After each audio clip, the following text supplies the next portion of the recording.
C'est visite de chantier pour François Gabard. Rentré en métropole il y a seulement 6 jours après sa victoire au Rhum, il était pressé de contrôler l'avancement des travaux.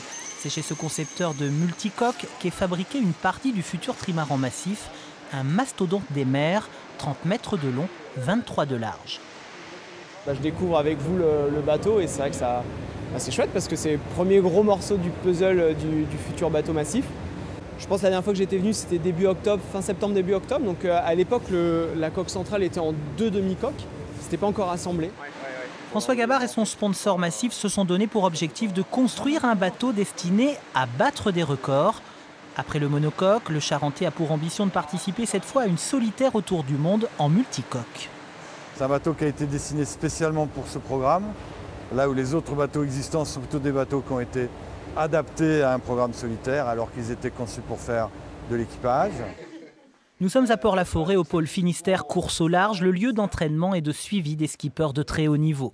Et c'est ici que l'ingénieur François Gabard et son sponsor ont réuni les meilleures compétences pour profiler ce futur trimaran.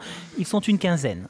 Le palmarès du jeune navigateur a apporté la preuve à son sponsor qu'il est un champion plein d'avenir. La société d'assurance en a même cassé sa tirelire. Ce nouveau projet lui coûtera 25 millions d'euros sur 5 ans.